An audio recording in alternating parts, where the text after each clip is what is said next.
मन्नौर गांव था, शहर से तो काफ़ी शांत और हरा भरा। उसी गांव में रहती थी यशोदा। पति की अचानक मृत्यु के बाद उसके दोनों बेटों की जिम्मेदारी उसके कंधों पर आ चुकी थी। बेटों की पढ़ाई और परवरिश में ही उसके जीवन का एक बड़ा पड़ाव बीत चुका था। उसके बेटे भी बड़े हो गए। अब बारी थी एक महत्वपूर्ण फैसले की। यशोदा गांव के सेठ शंकरन अन्ना के घर जाती है। सेठ बहुत ही दयालु इंसान था। यशोदा उसे बड़े भाई जैसा मानती। सेठ, अरे यशोदा बहन, आओ कहो कैसे आना हुआ, सब कुशल मंगल। यशोदा बोली, अन्ना, आपसे कुछ नहीं छिपा है। मेरे पति की मौत के बाद यदि आपने मुझे और मेरे बच्चों को सहारा ना दिया होता तो आज हम सड़क पर आ गए होते। सेठ ने कहा, आज तुम पराये जैसी बात क्यों कर रही हो? मैंने तुम्हें छोटी बहन माना है। ये बताओ बात क्या है? यशोदा बोली, अन्ना, मेरे दोनों बेटों की गांव की शिक्षा पूरी हो चुकी है। अब आगे की पढ़ाई के लिए उन्हें शहर के कॉलेज में जाना होगा। लेकिन अन्ना, मैं दोनों बेटों की पढ़ाई का खर्च नहीं उठा सकती, और यदि मैंने किसी एक को भेजा तो दूसरे के साथ अन्याय होगा। मैं क्या करूं? यशोदा रोती है। सेठ ने कहा, रो मत यशोदा बहन, ये बताओ दोनों बच्चों में पढ़ाई में ज़्यादा होशियार कौन है? यशोदा बोली, अन्ना, मेरे अंकित और सौरभ दोनों पढ़ाई में ठीक हैं, लेकिन बड़ा बेटा अंकित थोड़ा ज़्यादा होशियार है। अन्ना बोले, तो हो गया फैसला। अंकित दोनों में ज़्यादा तेज है और बड़ा भी। जाओ तुम उसको शहर भेजने की तैयारी करो। और जहाँ तक सौरभ के भविष्य का सवाल है, मैं उसे अपनी जान पहचान में नौकरी दिलवा दूंगा। यशोदा काफ़ी निश्चिंत हो चुकी थी। उसने अंकित का दाखिला शहर के कॉलेज में कराया और सौरभ को भीमा हलवाई के यहाँ नौकरी मिल गई। सौरभ को अपनी पढ़ाई पूरी ना करने का दुख तो था, लेकिन माँ की परेशानी और भाई की खुशी के लिए उसने आगे बढ़ने की जिद भी नहीं की। उसने मन लगाकर काम सीखा। दिन बीतने लगे। 4 वर्ष के बाद अंकित को शहर के बड़े होटल में सीनियर मैनेजर की नौकरी मिल जाती है। वो गांव आता है अपनी माँ और भाई से मिलने। माँ, मुझे एक बड़े 5 स्टार होटल में जॉब मिल गई है, आप मुंह मीठा करो। माँ और सौरभ बहुत खुश थे। अंकित कुछ ही महीनों में अपनी माँ और भाई को अपने साथ शहर ले आता है। एक दिन अंकित ने बताया, माँ, मेरे बॉस कल हमारे घर डिनर पर आ रहे हैं।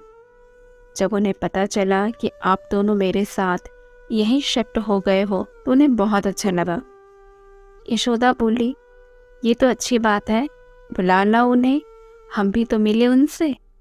अंकित बोला, ठीक है माँ, मैं कल रात का खाना बाहर किसी अच्छे होटल से ऑर्डर कर लेता हूँ। तुम अकेले इतना सारा खाना कैसे बना पाओगी? सौरभ बोला, माँ, अपने भैया को बताया नहीं? अंकित ने पूछा, किस बारे में नहीं बताया? सौरभ ने कहा, भैया, जब आप शहर में पढ़ाई कर रहे थे तब मैंने भोलू हलवाई के साथ बहुत अच्छी कुकिंग सीखी है। आप बिल्कुल चिंता मत करो, आपके बॉस खाने के साथ उंगलियां भी चट कर जाएंगे, देख लेना। अंकित थोड़ा परेशान हो गया। लेकिन देखो सौरभ, भोलू हलवाई और 5 स्टार होटल के खाने में जमीन आसमान का अंतर होता है। बॉस को खाना पसंद आना चाहिए। सौरभ ने कहा, भैया, आप डिनर की बिल्कुल फिक्र ना करें, वो सब आप मुझ पर छोड़ दें। अगले दिन सौरभ ने खूब सारे स्वादिष्ट व्यंजन बनाए। घर में सभी बॉस का इंतजार कर रहे थे। तभी डोरबेल की आवाज़ आती है। सौरभ, अरे भैया, लगता है आपके बॉस आ गए, मैं देखता हूँ। अंकित ने उसे रोका, तू रहने दे, ये कैसे कपड़े पहने हैं तूने? बॉस देखेंगे तो क्या सोचेंगे? और हाँ, उनके सामने भी आने की ज़रूरत नहीं है। अंकित के इस व्यवहार से सौरभ को बुरा तो लगता है, लेकिन वो कुछ कहता नहीं। अंदर जाकर उसने अच्छे से डाइनिंग टेबल सेट किया। अंकित के बॉस घर के अंदर आते हैं। अंकित, तुम्हारे घर में काफ़ी मुझे बहुत अच्छा लगा। माँ जी और भाई से भी मिलवाओ। अंकित माँ को बुलाता है। तीनों आपस में बातें करते हैं। वहीं रसोई में सौरभ खाने की तैयारी में लगा था। डाइनिंग टेबल काफ़ी अच्छे तरीके से सजी हुई थी। Knife, spoon, plates, serving bowl सब एकदम परफेक्ट थी। अंकित ने कहा, सर मुझे उम्मीद है आपको आज का डिनर पसंद आया होगा। बॉस ने कहा, ऑफ कोर्स माँ जी, ये आपके हाथों का जवाब नहीं। यशोदा ने कहा, दरअसल ये सब कुछ मेरे छोटे बेटे सौरभ ने बनाया ना। बॉस ने कहा, अंकित तुमने मुझे अभी तक अपने भाई से मिलवाया नहीं। तभी यशोदा सौरभ को आवाज़ लगाती है, सौरभ बेटा बाहर आ जाओ। सौरभ बाहर आता है। बॉस उसकी तारीफ करते हैं, वाह बेटा, इतना डिलीशियस खाना बनाया है तुमने। तुमने कुकिंग का कोर्स भी किया है क्या? अंकित बोला, नहीं सर, ये गांव में किसी हलवाई का हेल्पर था, वहीं से इसने थोड़ी बहुत कुकिंग भी सीख ली है। अंकित के मुंह से ऐसी बातें सुनकर सौरभ को बहुत बुरा लगता है। सभी खाना फिनिश करते हैं। बॉस ने जाने से पहले सौरभ से कहा, बेटा सौरभ, मानना पड़ेगा, खाना बनाने से लेकर प्रेजेंटेशन तक का तुम्हारा कोई जवाब नहीं। माँ जी, मुझे आपको एक खुशखबरी देनी है। एक्चुअली हमारे होटल में शेफ़ की ज़रूरत है। मैं सौरभ को हेड शेफ़ की नौकरी देना चाहता हूँ, अगर आपकी इजाज़त हो। माँ बहुत खुश होती हैं।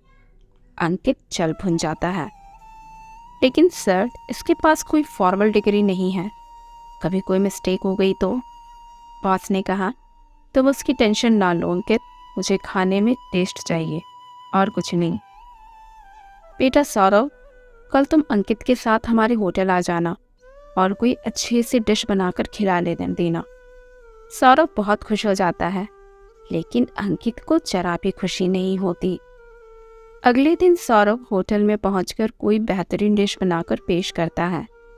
बॉस उसकी बहुत तारीफ करते हैं। अरे वाह सौरभ, तुम्हारी बनाई हुई डिश का जायका सुपर है। तभी अंकित चौंका, सर क्या आपको ये डिश अच्छी लगी? डिश उसने भी चखी। ये तो सचमुच लाजवाब है। बॉस ने कहा, अंकित तुमने तो बहुत कोशिश की डिश को खराब करने की, लेकिन वो सब हो नहीं पाया। सौरभ ने कहा, क्या हुआ सर, मैं कुछ समझा नहीं। बॉस बोले, अंकित तुम खुद बताओगे या मैं तुम्हारी पोल खोल दूँ तुम्हारे भाई के सामने? अंकित ने कहा, भाई सौरभ, मुझे माफ़ कर दे। मैंने होटल के शेफ़ को तुम्हारी डिश बिगाड़ने को कहा था, ताकि तुम्हें यहाँ नौकरी ना मिल सके। बॉस ने कहा, और ये सब यशोदा बहन ने अपने कानों से सुना जब तुम फ़ोन पर शेफ़ से बात कर रहे थे, और उन्होंने मुझे टाइम पर इन्फॉर्म कर दिया। मैंने तो उस शेफ़ को भी फायर कर दिया है। सौरभ हैरान था, लेकिन भैया आपने ये सब क्यों किया? अंकित काफ़ी शर्मिंदा था। मैं नहीं चाहता था कि तुम मुझसे बड़ी पोस्ट पर काम करे, तेरी सैलरी ज़्यादा हो। मैं चाहता था तू हमेशा मेरे टुकड़े पर पले। मुझे माफ़ कर दे सौरभ। बॉस ने सख्ती से कहा, मैं तुम्हें अभी जॉब से फायर करता हूँ अंकित। लेकिन सौरभ तो दिल का सच्चा था। नहीं सर, आप मेरे भाई को जॉब से मत निकालें, मैं आपसे रिक्वेस्ट करता हूँ। बॉस ने कहा, शाबाश सौरभ, तो देखा अंकित, तुम्हारा भाई भले ही तुमसे उम्र में छोटा है और उसके पास कोई फॉर्मल डिग्री भी नहीं, लेकिन वो तुमसे कहीं ज़्यादा समझदार और दिल का सच्चा इंसान है। अंकित ने सौरभ से माफ़ी मांगी, फिर वह दोनों खुशी खुशी रहने लगे। अगर आज की कहानी आपको अच्छी लगी है तो लाइक, कमेंट, शेयर ज़रूर करें, और हाँ, चैनल को सब्सक्राइब करना बिल्कुल ना भूलें। Thank you.